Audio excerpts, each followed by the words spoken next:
আসসালামু আলাইকুম ওয়া রাহমাতুল্লাহি ওয়া বারাকাতুহু। এইচএসসি এন্ড আলিম 2026 ব্যাচ আপনাদেরকে উদ্দেশ্য করে আজ হচ্ছে আমাদের 16 তারিখ।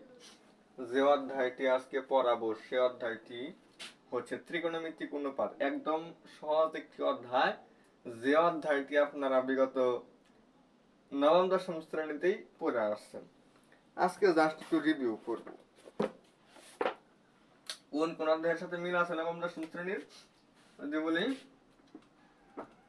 জিএম আর এইচএম, জেনারেল ম্যাথ এবং হায়ার ম্যাথ। জেনারেল ম্যাথে আপনার নবম অধ্যায় সম্পূর্ণ 16 নম্বর অধ্যায়ের সাথে কিছু মিল আছে। এইচএম এর সাথে অষ্টম অধ্যায়ের সাথে মিল আছে। তো অষ্টম অধ্যায় যদি আপনারা পারেন এই হায়ার ম্যাথের, এবং নবম শ্রেণীর যদি জেনারেল ম্যাথের 9 নম্বর এবং 16 নম্বর অধ্যায় ত্রিকোণমিতিক অনুপাত নামের একটা অধ্যায় ছিল, এরপর যে পরিমিতি অধ্যায়টা ছিল, এখানে ত্রিকোণমিতির নামক একটা অধ্যায় ছিল, অষ্টম অধ্যায়। এগুলোর সাথে বিশেষ করে এটার ক্ষেত্রে, হায়ার ম্যাথের ক্ষেত্রে 8.1 এবং 8.2 এগুলোর সাথে মিল আছে, অনেক মিল আছে এগুলোর সাথে। এগুলোর বাইরে কোনো কিছু আসবে না। তো এই সমস্ত অধ্যায় যেগুলোর কথা বললাম নবম দশম শ্রেণীর, ওইগুলো যদি আপনি পারেন তাহলে অবশ্যই পারবেন। হায়ার ম্যাথ না বললেও চলবে, মানে ইন্টারের হায়ার ম্যাথ যদি আপনি ষষ্ঠ অধ্যায় কোনোদিন পড়েন না তারপরেও পারবেন। তো আমরা টাইপ ভিত্তিক যেহেতু সমাধান করি, সেই ভিত্তিক আজকে যাওয়ার ট্রাই করব। যে কোনো একটা সময় আপনাকে দিবে, যেমন এখানে দিছে হচ্ছে একটা বোর্ডে আসছিল এরকম 8টা 30 বাজে। 8টা 30, 8টা 30 যখন বাজে, তখন যে ঘড়ির কাঁটা, ঘড়ির যে মিনিটের কাঁটা এবং হচ্ছে ঘন্টার কাঁটা, মিনিটে ঘন্টার কাঁটা ও মিনিটের কাঁটা, তাহলে ঘন্টার কাঁটা এবং মিনিটের কাঁটার যে মধ্যবর্তী কোণ, সেই কোণটা কত ডিগ্রি হবে। আপনাকে যে কোনো একটা সময় দিবে, যে কোনো একটা সময়, এখানে 8টা 30 দিছে, এটা না দিয়ে আপনাকে যে কোনো জিনিস দিতে পারে, দিয়ে আপনাকে বলবে যে এই সময়টাতে যে ঘন্টার কাঁটা এবং মিনিটের যে কাঁটাটা থাকে, এই দুইটা কাঁটার মধ্যবর্তী কোণ কত। এটা আপনি নবম দশম শ্রেণীর যে উচ্চতর গণিত বইটা, ওইটার আপনি অষ্টম অধ্যায়ে 8.1 পাইছেন। 8.1 কিন্তু এটা ছিল। তো যে ঘন্টা, এই ঘন্টাকে আপনি এইচ দ্বারা প্রকাশ করবেন, এটাকে আপনি এইচ দ্বারা প্রকাশ করবেন, আর এটাকে আপনি এম দ্বারা প্রকাশ করবেন। মানে ঘন্টা মানে আওয়ার, মানে এইচ দ্বারা প্রকাশ করবেন, আর মিনিট এম দ্বারা প্রকাশ করবেন। করার পরে আপনি এইচ এর মান এবং এম এর মান যখন পাইলেন, তখন আপনি জাস্ট এই সূত্র অ্যাপ্লাই করবেন। H is minus 11m, 60 minus 11m divided by 2, পরম মান এত ডিগ্রি। এই সূত্র জাস্ট আপনি অ্যাপ্লাই করবেন। তাহলে যেমন ধরেন যে 7টা 35, তাহলে 7 হচ্ছে আগে যেটা থাকবে, যেটা ঘন্টা হিসেবে আমরা চিনবো, সেটা হচ্ছে আমাদের এইচ এর মান, আর যেটা মিনিটে থাকবে ওটা আবার আমাদের এম এর মান।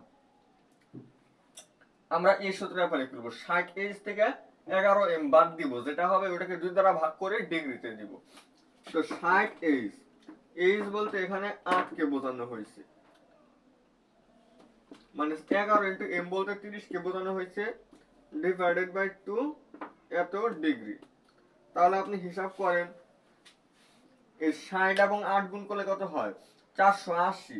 480 থেকে আপনার বাদ যাবে হচ্ছে 330।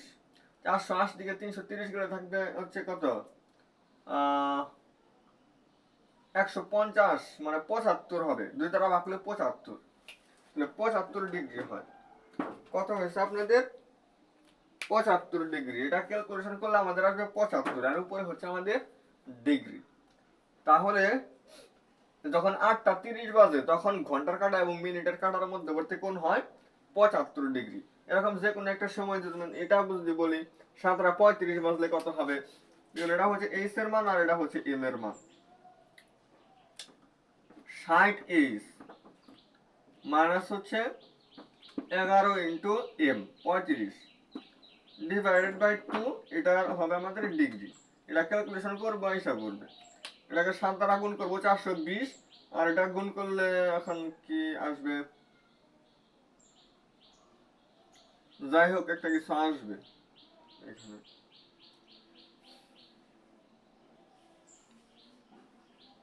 30 দ্বারা গুণ করছিলাম তখন আসলে 330, আরো 55, তাহলে 330 আর হচ্ছে 55, 385 আসবে। 385 থেকে এটা বাদ দিয়ে যার হয় 2 দ্বারা ভাগ, 2 দ্বারা ভাগ করার পর ওটার উপরে ডিগ্রি থাকবে। এগুলা করা যাবে। তো এটা কিন্তু নবম দশম শ্রেণীতে ছিল যে একটা সময় দেওয়া থাকলে সেটার মধ্যবর্তী কোণ কত ডিগ্রি হয়, ঘন্টার কাঁটা এবং মিনিটের কাঁটার মধ্যবর্তী কোণ কত হয় সেটা আমরা বের করতে পারবো।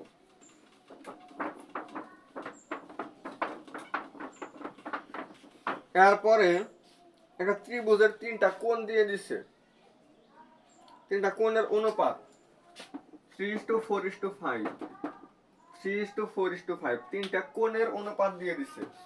তাহলে আমরা 3টা কোণ কত ধরবো, 3x, 4x এবং 5x, 3টা কোণের যোগফল আমাদের 180 ডিগ্রি হবে। তাহলে এখান থেকে আমি x এর মান বের করতে পারি, 7 5 হচ্ছে 12, 12x হচ্ছে 180, x এর মান হচ্ছে 180 ডিভাইডেড বাই 12, এটা হয় 290, এরকম না, 30 হয়। তাহলে আমাদের আসে হচ্ছে 15 আসে। আগে হচ্ছে আমি একটু সহজ করার জন্য উপর নিচে 6 দ্বারা ভাগ করছি। 6 দ্বারা ভাগ করলে 12কে 6 দ্বারা ভাগ করলে হয় 2, উপর 30, নিচে হচ্ছে 2। এটা সহজ আমরা করতে পারি 15। তাহলে 15কে 3 দ্বারা গুণ করলে আমাদের হবে 45 ডিগ্রি। তার মানে একটা গুণ হচ্ছে 45 ডিগ্রি, দ্বিতীয় কোণটা হইতাছে 4 15 60 আর 5 15 হচ্ছে 75। 3টা কোণের অনুপাত দিয়ে দিছে 3:4:5। 3টা কোণ কত ডিগ্রি, একটা 45 আর একটা 60 আর একটা 75।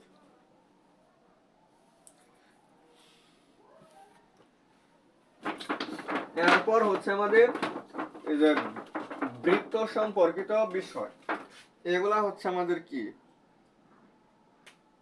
এগুলা এখানে কয়েকটা এমসিকিউ আছে, আমি আপনাদেরকে একটা দেখাই।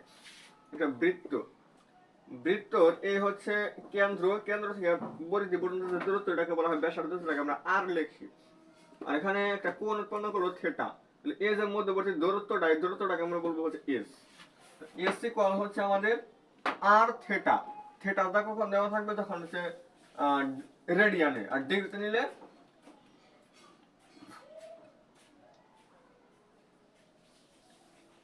এস ইকুয়াল আর থিটা। এখন এই থিটার মানটা আমরা রেডিয়ানে বসাবো। থিটা হচ্ছে কোণ নির্দেশ করে, কোণের একক হচ্ছে রেডিয়ান। তো এস ইকুয়াল আর থিটা, এখানে থিটার মানটা আমরা আগে ডিগ্রিতে যেটা দেওয়া থাকবে ওটা আমরা রেডিয়ানে নিব, এরপর আমরা হিসাব করবো। তো এটার ক্ষেত্রে আমরা যদি ব্যাসার্ধ এবং একটা কোণ দেওয়া থাকে তাহলে আমরা এই দূরত্বটা নির্ণয় করতে পারি। এবং হচ্ছে বৃত্তের একটা অংশের ক্ষেত্রফল ডেল প্রাইম, সেটা হবে theta by 360 degree into pi r square. এখানে আমার থিটার মানটা ডিগ্রিতে বসাইতে হবে। এই সূত্রের ক্ষেত্রে থিটার মানটা ডিগ্রিতে বসাইতে হবে, এটার ক্ষেত্রে রেডিয়ানে বসাইতে হবে। এটা বৃত্তের একটা অংশ, অর্থাৎ বৃত্তাংশ অথবা বৃত্তকলা, এটার ক্ষেত্রফল। আর এটা হচ্ছে বৃত্তের একটা চাপের দৈর্ঘ্য। যেমন এখানে একটা বিন্দু যদি এ হয়, এখানে একটা বিন্দু যদি বি হয়, এ বি অংশের চাপ, এ বি এর দৈর্ঘ্যটা নির্ণয় করা, এগুলা হচ্ছে চাপের দৈর্ঘ্য, যেটাকে এল দ্বারা প্রকাশ করা হয়েছে। আর বৃত্তের একটা অংশের ক্ষেত্রফল হচ্ছে আমাদের এটা। তো 3টা এমসিকিউ আছে, একটু সলভ করাই দিই। বৃত্ত এটা কাটছে, এই কোণটা থিটার মান এখানে দিচ্ছে হচ্ছে 30 ডিগ্রি। 30 মানে কত, π/6, এটা লেখা যায়, রেডিয়ানে নিলে π/6 হয়, যেখানে হচ্ছে 3.1416 ডিভাইডেড বাই 6, তাই তো এটাই হবে। এরপর হচ্ছে কি ও এ বি এর ক্ষেত্রফল, মানে বৃত্তের একটা অংশের ক্ষেত্রফল। এখানে ও এ বলতে এটা তো ও এ কি ব্যাসার্ধ, ব্যাসার্ধ আর দেওয়া আছে, ও এ দেওয়া আছে মানে কি ব্যাসার্ধ আর দেওয়া আছে। ব্যাসার্ধ আর কত, এখানে 4। এখন বলছে যে ও এ বি যে ক্ষেত্রফলটা, সে ক্ষেত্রফলটা কত, ও এখানে তো এটা না করলেও চলতো, সেটা বাই 360 ডিগ্রি, মানে 30 ডিভাইডেড বাই 360 ডিগ্রি ইন্টু হচ্ছে পাই ইন্টু আর স্কোয়ার।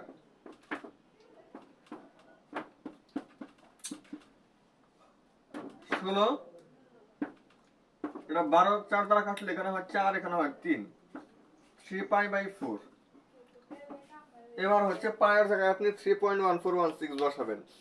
পায়ের জায়গায় 3.1416 বসাইয়া ওটা 3 দ্বারা গুণ করলে 9 পয়েন্ট সামথিং হবে। 9 পয়েন্ট সামথিং কে 4 দ্বারা ভাগ করলে 2 পয়েন্ট সামথিং এভারেজ এরকম একটা কাছাকাছি মান আসবে।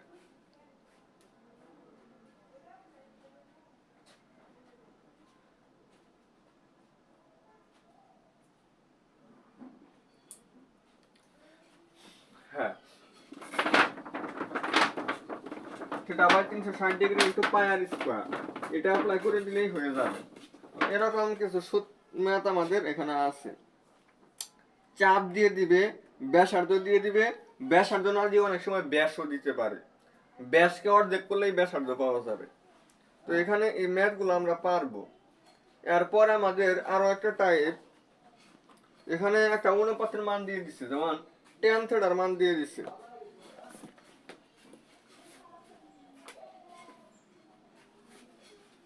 tan থিটা এটা হচ্ছে 5/12। cos থিটা ধনাত্মক, cos থিটার মানটা কি হবে? ধনাত্মক হবে।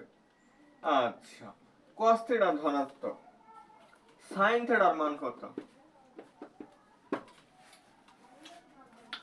tan থিটার যে মানটা সেটা ধনাত্মক দেওয়া আছে, 5/12 একটা ধনাত্মক, cos ধনাত্মক, তাহলে এটা অনুপাত আপনি এই কোনটার জন্য পাবেন? আপনি জানেন হচ্ছে প্রথম চতুর্ভাগের সবাই ধনাত্মক হয়, তাহলে এটা আমাদের প্রথম চতুর্ভাগের মধ্যে পড়ে। এখানে sin থিটার মানটাও কি হবে? ধনাত্মক হবে।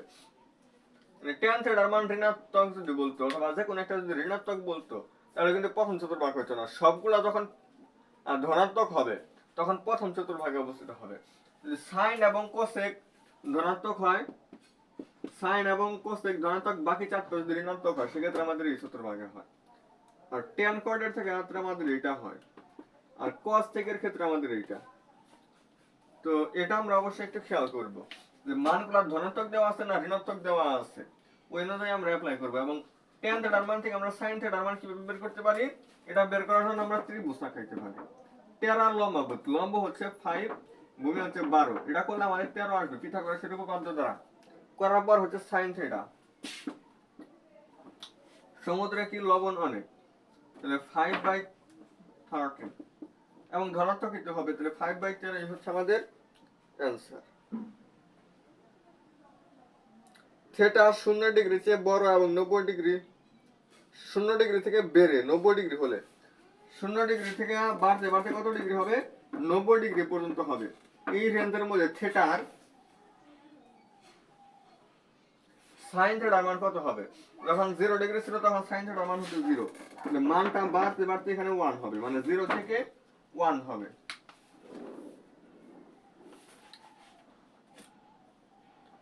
তো বিভিন্ন অনুপাতের যে মান নির্ণয়ের বিষয়গুলো আমরা পারবো।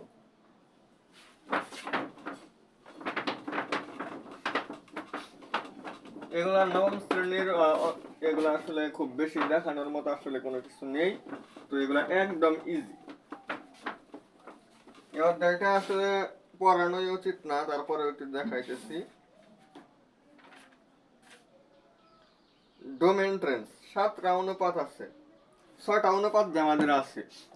সাইন ডোমেন ট্রেন্স তো এটা সহজ, মানে কোন মানটা বসাইতে পারি, যে মানটার জন্য আমাদের কি হবে, ক্যালকুলেটরে একটা মান এক্সিস্ট করবে। ক্যালকুলেটরে যে মানগুলো এক্সিস্ট করে ওগুলো হচ্ছে রেঞ্জ, আর যে মানগুলোর কারণে এক্সিস্ট করবে ওই মানগুলো হচ্ছে ডোমেন। যেমন সাইন থিটা, সাইন থিটার মান আমাদের 1 হবে, যেখানে থিটার মান আমার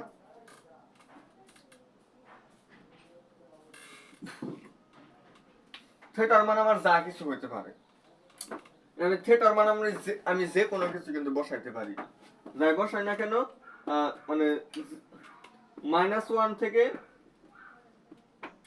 মানে -1 থেকে +1 এর মধ্যে কিন্তু থাকবে, আমি থিটার মান যাই বসাইতে পারি। সাইন থিটা হচ্ছে আমার একটা রাশি, ত্রিকোণমিতিক রাশি। এখন এই রাশিটার মধ্যে আমি থিটার মান যাই বসাইতে পারি, আর থিটার মান যা কিছু হতে পারে, কিন্তু এটার মান আমার -1 থেকে +1 এর মধ্যে হবে। তার মানে আমরা ডোমেন ডিএফ আমি আর দিতে পারি, ডিএফ আমি আর দিতে পারি, মানে যত প্রকার রিয়েল নাম্বার আছে, বাস্তব সংখ্যা আছে, সবকিছু আমার কি হতে পারে, থিটার মান হতে পারে আর এফ। আর এফ হচ্ছে আমার -1 থেকে +1, -1 থেকে +1 এর মধ্যে হবে। তাহলে এটাকে আমরা -1 +1 এটা আমরা ফার্স্ট ব্র্যাকেট দ্বারা আবদ্ধ করতে পারি। না, এটাকে আমরা ব্যবধির কিছু কথা এখানে আছে। এই ব্যবধির বিষয়টা এখান থেকে শুরু করে এই পর্যন্ত, -1 থেকে শুরু করে +1 পর্যন্ত, মানে এই দুটা মান যদি গ্রহণযোগ্য হয় সেক্ষেত্রে আমরা থার্ড ব্র্যাকেট দিব। মানে এই দুটা মান সহ, -1 এবং +1 সহ যে কোনো মান হতে পারে। আর যদি আমি ফার্স্ট ব্র্যাকেট দিই তাহলে কি বোঝাবো, তার মানে বোঝাবো হচ্ছে ফার্স্ট ব্র্যাকেট কি করে, ফার্স্ট ব্র্যাকেট বোঝায় হচ্ছে -1 এর পরবর্তীতে যে সংখ্যাটা -1.00001, মানে পরবর্তী সংখ্যা অবশ্যই 0.000.1 অতটুকু পরিমাণ যোগ করে পরবর্তী সংখ্যাটা হয় মিনিমাম ওই তার পরবর্তী সংখ্যা থেকে শুরু করে 1 এর একদম কাছাকাছি মান পর্যন্ত এই মানগুলো গ্রহণযোগ্য। শুধুমাত্র এই দুটা মান গ্রহণযোগ্য না, এই দুটার মাঝখানে যতগুলো সংখ্যা আছে সবগুলা গ্রহণযোগ্য হবে। আর এটা হচ্ছে ফার্স্ট ব্র্যাকেট। থার্ড ব্র্যাকেট হচ্ছে -1 এবং +1 সহ যত মান আছে এই দুটার মাঝখানে যতগুলো আছে সবগুলো গ্রহণযোগ্য। আর যদি সেকেন্ড ব্র্যাকেট দেই তাহলে ওটা ছিল যে দুটা মান লিখবো ওই দুটাই গ্রহণযোগ্য। তাহলে সাইন থিটা, কোসেক থিটা, কস সেক ট্যান কট এগুলোর মান আমরা মুখস্থ রাখলে দ্যাটস এনাফ হয়ে যাবে যে কোনটার ডোমেন কত, কোনটার রেঞ্জ কত।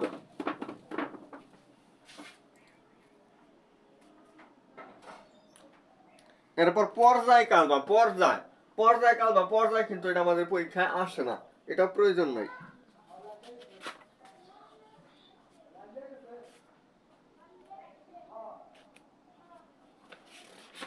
তো খুবই সিম্পল একটি অধ্যায় ছিল, মাত্র কয়েকটা ম্যাথ দেখাইছি। আপনারা বিগত বছর হয়তো বড় জোর 15 থেকে 20টা এমসিকিউ পাবেন, বিগত 10 বছরে মিলিয়ে আসছে।